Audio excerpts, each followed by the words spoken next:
सोचो कि तुमने एक अमेजिंग सा सॉन्ग बनाया, एक यूनिक स्टार्टअप आइडिया क्रिएट किया प्रोबेबली, या फिर एक नया प्रोडक्ट इन्वेंट किया और एक हफ्ते बाद तुम्हें पता लगता है कि इसी चीज को यूज करके कोई मस्त पैसा कमा रहा है, उसने एक बिजनेस मॉडल बना लिया है और तुम्हें आज तक पता ही नहीं था इसके बारे में। बुरा लगेगा ना? यही प्रॉब्लम सॉल्व करता है आईपीआर यानी कि इंटेलेक्चुअल प्रॉपर्टी राइट्स। इससे पहले कि मैं आगे बढ़ूं, मैं आपको बता देता हूं कि मैंने एमबीए किया है और एमबीए के टाइम मैंने आईपीआर के बारे में काफी पढ़ा था एंड आफ्टर एजुकेशन मैंने एज अ कम्युनिटी मैनेजर सर्व किया एक स्टार्टअप बिजनेस इनक्यूबेटर को, जहां मैंने काफ़ी सारे स्टार्टअप्स के साथ काम किया और वहां पे हम लोग ध्यान रखते थे उन सबका in terms of investment, in terms of marketing, branding, और उसी सब में एक छोटा सा लीगल एस्पेक्ट आता था जहाँ पे आता था आईपीआर यानी कि इंटेलेक्चुअल प्रॉपर्टी राइट्स। और इसके बाद मैंने अपनी जर्नी शुरू की as a content creator, as a music producer, जहाँ हम लोगों ने बहुत सारी फिल्म्स के लिए काम किया। सारेगामा के लिए मैंने म्यूजिक लेबल जो है सारेगामा, उसके लिए मैंने गाने बनाए, काफ़ी सारे रीमिक्स। तो हर जगह अलग अलग तरह की लीगलिटीज़ होती हैं, कॉपीराइट्स होते हैं। तो ये सारा एक्सपीरियंस आज मैं आप सबके सामने इस छोटी सी वीडियो में कंप्राइज करके आपको बता रहा हूँ कि किस किस तरह के आईपीआर होते हैं और कहाँ वो एप्लीकेबल हो सकते हैं। तो आई होप ये वीडियो आपके कुछ काम आएगी, और अगर काम आती है तो सब्सक्राइब जरूर कर देना चैनल को और नोटिफिकेशन आइकन को जरूर प्रेस कर देना, जिससे कि मेरी अगली आने वाली वीडियो आप तक पहुंच जाए। अब देखो, यूं तो आईपीआर जो है इसके बहुत सारे टाइप्स होते हैं डिपेंडिंग ऑन आप किस तरह की चीज को क्रिएट कर रहे हो और किस तरह की चीज को प्रोटेक्ट कर रहे हो। जिसमें से कि जो मेनली चलते हैं ना, उसमें से एक होता है कॉपीराइट, एक होता है पेटेंट, एक होता है ट्रेडमार्क और एक होता है जियोग्राफिकल इंडिकेशन। तो ये जो चार है ना, ये बहुत मेनली और बहुत प्राइमरीली यूज किए जाते हैं अलग अलग सिचुएशंस में, जिन्हें हम अभी डिस्कस करेंगे ऑफ कोर्स। और इसके अलावा भी कुछ होते हैं जो थोड़ा ज्यादा इंडस्ट्रियल लेवल पे यूज होते हैं और एक मैक्रो लेवल पे यूज होते हैं, मतलब इंडस्ट्रियल लेवल पे यूज होते हैं। उनको भी मैं लास्ट में एक समरी में डिस्कस कर लूंगा, जिससे कि आपके साथ कोई भी चीज छूटे ना। लेकिन मेरा मेन एम्फेसिस उन चीजों को डिस्कस करने का है जो आपके काम आ सकती है। अगर आप कंटेंट क्रिएट करते हो तब आपके काम आ सकती है, अगर आप कोई बिजनेस आइडिया पे काम कर रहे हो तब आपके साथ काम आ सकती है, अगर आप कोई टेक्नोलॉजी आइडिया पे काम कर रहे हो तब आपके साथ काम आ सकती है, अगर आप कोई लोगो डिजाइन करते हो, अगर आप कोई कंपनी हो जो अपना लोगो डिजाइन करवा रहे हो तब आपके काम आ सकती है। अब देखो, आईपीआर यानी इंटेलेक्चुअल प्रॉपर्टी राइट्स का एक सिंपल सा मीनिंग होता है जो तुम्हारे दिमाग से निकला उस पर तुम्हारा हक, मतलब उस पर तुम्हारा अधिकार। जिस तरह से हमारा ना घर होता है, गाड़ी होती है, ये चीज़ें तो फिजिकली रजिस्टर हो जाती है, बट ऐसे बहुत सारे इंटेलेक्चुअल, इसलिए कहते हैं इसको इंटेलेक्चुअल प्रॉपर्टी राइट, क्योंकि जो हमारे ब्रेन से निकला, मैंने कोई गाना बनाया, मैंने कुछ लिखा, मैंने कोई स्टोरी बनाई, मैंने एक चिपसेट डिज़ाइन किया, मैंने कोई बल्ब डिज़ाइन किया, मैंने कोई भी चीज़, ये मेरे ब्रेन से निकल के आ रही है, तो इसका अभी फिजिकल एग्जिस्टेंस तो है नहीं ना। तो इसको मैं कैसे प्रोटेक्ट कर सकता हूँ कि अगर मैंने, वैभव ने कोई चीज़ बनाई है तो वो वैभव का उस पर अधिकार कैसे होगा। इन सब चीज़ों को बचाने के लिए आईपीआर का यूज़ होता है बेसिकली। सबसे पहले मैं डिस्कस करने वाला हूँ वो पॉइंट जो ज़्यादातर सब लोग जानते हैं, सब लोगों ने कहीं ना कहीं किसी न किसी रूप में सुना हुआ है और उसका सबसे ज़्यादा यूज़ भी होता है, जिसका नाम है कॉपीराइट। पहले समझो कॉपीराइट लगता किन चीज़ों पे है। कॉपीराइट मिलता उन चीज़ों पे है जो आप क्रिएट करते हो, जिस तरह के फॉर एग्जांपल सॉन्ग्स हो सकते हैं, मूवी हो सकती है, स्टोरी हो सकती है, बुक हो सकती है। इस तरह की जो क्रिएटिव चीज़ें होती है, इन पर कॉपीराइट रजिस्ट्रेशन हो सकता है। फॉर एग्जाम्पल, आप एक गाना बनाते हैं और उसको रिलीज कर देते हैं, और अगर आपके पास उसका कॉपीराइट है, अगर आपके पास उसके राइट्स हैं, तो अगर वो गाना आपकी परमिशन के बिना कहीं और यूज़ होता है, कहीं डीजे प्ले करता है या कोई यूट्यूब पे अपनी वीडियो में यूज़ कर लेता है, कोई भी चीज़ हो जाती है, तो आप उसको क्लेम कर सकते हो। और फिर वो आपके ऊपर होता है कि आप उसे फाइनेंशियली क्लेम करना चाहते हो या आप ये चाहते हो कि वो गाना यूज़ ही ना हो। तो इस तरह से आपके पास राइट्स होता है कि उस चीज़ का यूज़ कैसे हो रहा है, और अगर उस चीज़ का यूज़ हो रहा है तो उससे आप क्या चाहते हैं और आप क्या पा सकते हैं। इंपॉर्टेंट चीज़ ये समझना है कि आइडियाज़ पे कॉपीराइट नहीं होता, एक्सप्रेशन पे कॉपीराइट होता है। समझा? For example, love story. Love story एक जॉनरा है, एक आइडिया है, एक बहुत ब्रॉड पिक्चर है, इसका कोई कॉपीराइट नहीं होता।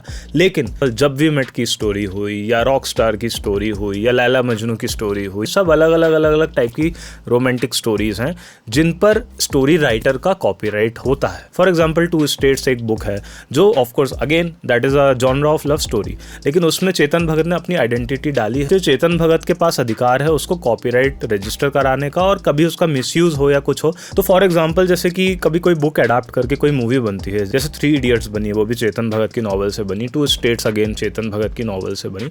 तो इस तरह की जो भी चीज़ें होती है, अब चेतन भगत के पास पूरा अधिकार है कि उसको अपनी स्टोरी को कैसे बेचना है। वहाँ पे he wants a financial output from it, या उनको उस पर ब्रॉडकास्टिंग कॉपीराइट्स चाहिए। फॉर एग्जाम्पल, इतने अगर उस पर व्यू और रेवेन्यू आता है तो उसका मुझे इतना हिस्सा मिलेगा या वन टाइम पेमेंट मिलेगा, ये उनके पर्सनल टर्म्स होते हैं। लेकिन चूंकि वो स्टोरी अडैप्ट करके यूज़ की गई तो चेतन भगत का उस पर पे पूरा पूरा कॉपीराइट है, यानी कि अधिकार। तो आप समझे होंगे कि एक आइडिया क्या होता है और एक एक्सप्रेशन क्या होता है, दोनों में क्या डिफरेंस है और क्यों आइडिया पे कोई कॉपीराइट नहीं होता लेकिन एक्सप्रेशन पे कॉपीराइट होता है। फॉर एग्जाम्पल, आप एक यूट्यूबर हो, आप कुछ अपलोड करते हो तो यूट्यूब आपके कॉन्टेंट पे ऑटोमेटिकली एक कॉपीराइट आईडी बना देता है, जिससे आपका जो भी कॉन्टेंट है वो सुरक्षित हो जाता है। आने वाले समय में कोई भी यूट्यूब चैनल अगर उस कंटेंट को यूज करता है, फॉर एग्जाम्पल मेरी वीडियो है या मेरा कोई गाना है उसे यूज करता है, तो उसके पास उस चीज को लेके कॉपीराइट क्लेम आ जाएगा। अब यहाँ मैं ये चीज भी समझा देता हूँ, बहुत लोगों को डाउट होता है कॉपीराइट क्लेम क्या होता है और कॉपीराइट स्ट्राइक क्या होता है। कॉपीराइट क्लेम मतलब होता है, फॉर एग्जाम्पल मेरा गाना किसी ने यूज किया है तो उसके पास कॉपीराइट क्लेम आएगा, यानी कि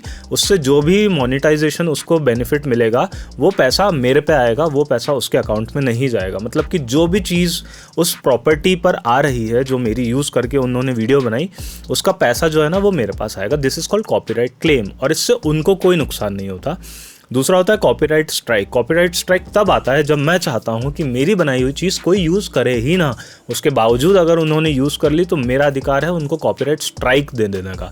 3 कॉपीराइट स्ट्राइक आने के बाद चैनल बंद हो जाता है। तो आपको ये ध्यान रखना है कि आप जो भी कंटेंट यूज़ कर भी रहे हो किसी का, तो आपको कॉपीराइट स्ट्राइक ना आए, और अगर आती है तो उसको प्लीज़ कंटेंट को रिमूव कर दीजिए आप। तो ये डिफरेंस होता है क्लेम और स्ट्राइक में। और इसके साथ एक छोटा सा ये भी एलिमेंट होता है क्रिएटिव कॉमन। अगर आप यूट्यूब पे सर्च करोगे फिल्टर्स में आता है क्रिएटिव कॉमन। क्रिएटिव कॉमन होता है मतलब कि मैं कोई चीज़ अपलोड कर रहा हूँ ना, तो मुझे कोई प्रॉब्लम ही नहीं है, कोई भी उसे यूज़ करे, उससे फाइनेंशियल बेनिफिट ले, कुछ भी करे, मुझे क्रेडिट दे ना दे, मुझे कुछ फ़र्क नहीं पड़ता। तो मैं उसे अपलोड करूँगा एज अ क्रिएटिव कॉमन, और सामने वाला बंदा सर्च करेगा क्रिएटिव कॉमन फिल्टर लगा के, तो उसको मेरा कंटेंट आएगा, उस कंटेंट को वो यूज़ कर सकता है एज अ क्रिएटिव कॉमन। तो उसके कंटेंट पे ना कोई कॉपीराइट क्लेम आएगा ना स्ट्राइक आएगा। तो अब आगे बढ़ते हैं और समझते हैं पेटेंट क्या होता है। पेटेंट का काम होता है इन्वेंशन को प्रोटेक्ट करना, यानी कि कोई चीज़ जब इन्वेंट की जाती है तो उसका पेटेंट लिया जाता है, जिससे कि वो इन्वेंशन किसी और के थ्रू मिसयूज़ ना हो। फॉर एग्जाम्पल, मैं हवा से चलने वाला कोई बल्ब बना रहा हूँ कि ना, हवा चल रही है, wind energy to electrical energy में कन्वर्ट कर रही है वो चीज़, तो इसको मैं पेटेंट करा सकता हूँ अगर ऑफकोर्स एग्जिस्ट नहीं करता होगा। तो ये तो मैं तो एग्जाम्पल दे रहा हूँ आपको। और हमारे यहाँ इंडिया में यूजुअली जो एक पेटेंट होता है ना, उसकी लिमिट होती है 20 साल की। 20 साल के बाद उसे रिन्यू करवाना ज़रूरी होता है। अब मैं बात करना चाहता हूँ आप लोगों से ट्रेडमार्क की। अब ये ट्रेडमार्क भी बहुत कॉमनली सीन चीज़ है और बहुत कॉमनली ऑब्जर्व चीज़ है, और इसमें कई तरह के डाउट्स भी लोगों को आते हैं जो मैं अभी क्लियर करूँगा। सोचो, ऑलरेडी एक ब्रांड एग्जिस्ट करती है अमूल। अब उसे कोई अमूल ही एक और अमूल बना के कोई कॉपी करके बेसिकली उसको बेचने लग जाए तो कितना ज़्यादा हैसल क्रिएट हो जाएगा मार्केट में। ये पता नहीं लगेगा ओरिजिनल अमूल कौन सा है, डुप्लीकेट अमूल कौन सा है, और क्या नया क्या पुराना, ये आइडेंटिटी क्राइसिस आ जाएगा वहाँ पे। तो इसलिए ट्रेडमार्क की ज़रूरत होती है कि अगर अमूल ने ट्रेडमार्क कर रखा है तो अब अगला अमूल कभी भी इस दुनिया में आ नहीं सकता जब तक वो अमूल एग्जिस्ट करता है। तो इससे होता क्या है कि पहली बात तो आपकी ब्रांड की आइडेंटिटी बनी रहती है, यूनिकनेस बनी रहती है, उस पर पायरेसी होने से बची रहती है। और दूसरी चीज़ होती है कि जो कंज्यूमर है, जो आपका कंज्यूम कर रहा है प्रोडक्ट, जो आपकी ब्रांड को जानता है, जो रिकॉग्नाइज करके उसको ले रहा है कि मैं अमूल का ही दूध लेता हूँ या मैं XYZ का कुछ लेता हूँ, तो वो कंफ्यूज नहीं होता। कंपनी का जो लोगो होता है, ब्रांड का जो लोगो होता है, उसके ऊपर ट्रेडमार्क डलता है, उससे जुड़ी हुई कोई टैगलाइन होती है उस पर ट्रेडमार्क डलता है, उससे जुड़ा हुआ कोई म्यूजिक होता है जो उसका सिंबल होता है उस पर ट्रेडमार्क डलता है। फॉर एग्जाम्पल, आप ब्रिटानिया का अगर आपको याद होगा टिंग टिंग टिडिंग, या फिर LG का आपको याद होगा, तो इस तरह के जो साउंड्स होते हैं जो रिकॉग्नाइज करा देते हैं हमको तुरंत उस ब्रांड के बारे में, तो इन पे भी ट्रेडमार्क डलता है। कई लोगोस के ऊपर आपने देखा होगा R लिखा रहता है, कई लोगोस के ऊपर आपने देखा होगा TM लिखा हुआ होता है। तो ये R क्यों लिखा होता है और ये TM क्यों लिखा होता है, इसको डिस्कस करते हैं। अब आपने TM लिखा देखा होगा कई ब्रांड्स के ऊपर, कई लोगोस के ऊपर, तो वो TM क्या होता है बेसिकली? TM मतलब होता है कि उसको प्रोसेसिंग के लिए दे दिया गया है लेकिन वो अभी रजिस्टर्ड नहीं है, उसको हमने लीगल एप्लीकेशन डाल रखी है लेकिन अभी तक वो रजिस्टर्ड नहीं हुआ है। जो IPR एसोसिएशन है वो एक सिक्योरिटी टाइप की आपको दे देती है कि भाई आप ये TM लगा सकते हो। ये TM लगाने से क्या है, जब तक हम उसे अप्रूव कर रहे हैं, वेरीफाई कर रहे हैं, चेक कर रहे हैं, उसको रजिस्ट्रेशन की प्रोसेस में मतलब हैं हम लोग, तब तक आपका जो नाम है, वो लोगो है, जितनी भी चीज़ें वो सेफ रहेंगी और उसको यूज़ करके कोई और रजिस्ट्रेशन करने नहीं आ सकता। जब उस चीज़ का रजिस्ट्रेशन कंप्लीट हो जाता है तब उस पर R लगा सकते हो आप। जो गोले में R लिखा रहता है ना, तो वो गोले में R तब लगा रहता है जब वो चीज़ रजिस्टर हो चुकी है लीगली। इससे मुझे एक छोटी सी केस स्टडी याद आती है जो मैं आपको अभी बताता हूँ एक बहुत क्रिस्प वे में। तो जो कैडबरी कंपनी है और नीरज फूड प्रोडक्ट करके एक कंपनी है, इन दोनों में एक लॉ सूट हुआ था नाम को लेके, एक प्रोडक्ट के नाम को लेके, जो कि है जेम्स। कैडबरी ने जेम्स निकाला हुआ है, ये सब लोग जानते हैं, लेकिन नीरज फूड प्रोडक्ट नाम की कंपनी ने एक ऐसी सिमिलर प्रोडक्ट निकाला, कलरफुल कोटेड चॉकलेट छोटी कैंडीज का सेम प्रोडक्ट निकाला, जिसका नाम उन्होंने रख दिया जेम्स बॉन्ड।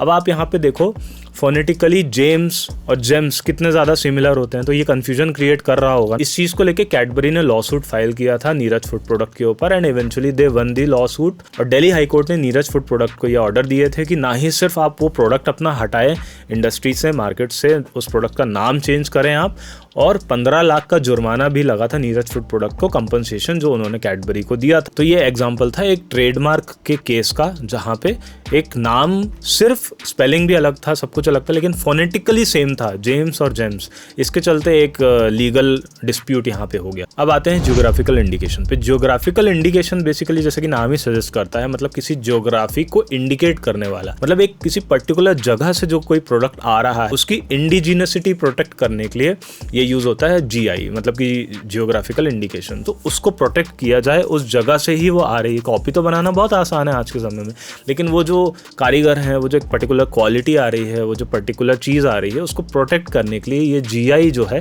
ये यूज़ होता है। मैं आपको कुछ एग्जांपल्स देता हूँ। फॉर एग्जांपल दार्जिलिंग से आने वाली चाय, तो उसका दार्जिलिंग टी का एक जीआई है। बनारस की जो साड़ियाँ होती हैं, बनारस की साड़ियों का एक जीआई है। चंदेरी की जो साड़ियाँ होती हैं वो एक जीआई है, मतलब कि वो सब रजिस्टर्ड है लीगली, कि बनारस से आई हुई साड़ी एक लीगली रजिस्टर्ड प्रोडक्ट है। इसी तरह हम बाहर जाते हैं तो स्कॉच विस्की आती है, पामेजान चीज़ आती है जो इटली के एक पर्टिकुलर एरिया से बिलोंग करती है, जो पामेजान चीज़ आती है, तो वो रजिस्टर्ड है उस नाम से। हमारे इंडिया का केस अगर आप लोगे तो हल्दी, जो टर्मरिक हुआ या बासमती राइस हुआ, पहले इनका पेटेंट रजिस्टर कर लिया था वेस्टर्न लोगों ने, मतलब ब्रिटिशर्स ने इसका पेटेंट रजिस्टर कर लिया था, लेकिन उसके बाद हम लोगों ने फाइट बैक किया। अब जो है जियोग्राफिकल इंडिकेटर, मतलब कि इंडियन रीजन से बिलोंग करती हुई चीज़, तो उसके अंडर में अब हमारे पास इसके राइट्स वापस आए हैं, जो कि है बासमती राइस हुआ, आपका ब्लैक पेपर हुआ, आपका टर्मरिक हुआ, जिनके राइट्स हमसे काफ़ी पहले छिन चुके थे। अब वो हमारे पास वापस आए हैं सिर्फ इसके चलते कि जियोग्राफिकल इंडिकेशन, माने कि इस धरती से वो चीज़ निकली थी, पहले बार इनिशिएट हुई थी, उसके हमारे पास प्रूफ्स थे, उसके चलते हमें वो चीज़ वापस से हमने रीगेन करी, उसके ऊपर लीगल राइट्स हमारे।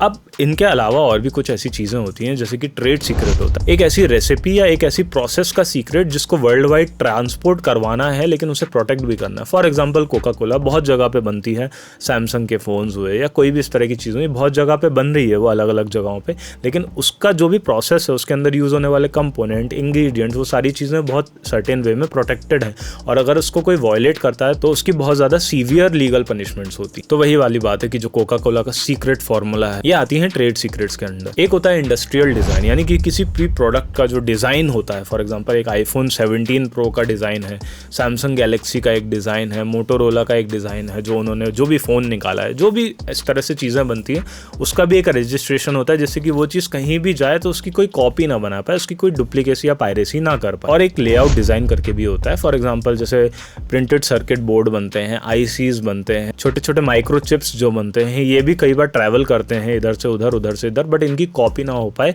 और इनकी जो प्रोसेस ऑफ मेकिंग है वो सेफ रहे, इसके लिए यूज होता है लेआउट डिजाइन। तो आई होप आपको समझा होगा कि आईपीआर की क्या नीड है, क्या वैल्यू है, और आप लोगों को भी ये समझने की क्या ज़रूरत है। कल के दिन आप कोई चीज़ लिखते हो, बनाते हो, कहीं लेके जाते हो, मान लो आपने कोई स्टोरी लिखी है, आप किसी प्रोडक्शन हाउस के पास लेके जाते हो, तो you should get it registered first, उसके राइट्स आपके पास होने चाहिए, नहीं तो वो चोरी हो जाएगी, उसके बाद आपकी कोई भी नहीं सुनने वाला। उसी तरह कोई पेटेंट आप बनाते हो, इन्वेंशन आप छोटा सा बनाते हो, उसको पिच कर रहे हो, किसी इन्वेस्टर को आप पिच करते हो, तो उसको पिच करने के पहले उसका आप पेटेंट बनवाइए। कोई आप लोगो डिज़ाइन करते हैं, उसको अपना कैफ़े आप पहले खोलें, वहाँ बैनर्स लगा लें, वो लोगो पब्लिक को दिखने लग जाए, उसके पहले उसका ट्रेडमार्क करवाइए, जिससे कि वो सेफ रहे। तो बस इसी के साथ इस वीडियो को मैं एंड करूँगा और कंक्लूजन में सिर्फ यही कहूँगा कि भाई आइडिया तुम्हारा है, अधिकार भी तुम्हारा ही होना चाहिए, और इसके लिए ज़रूरी है समझना आईपीआर को।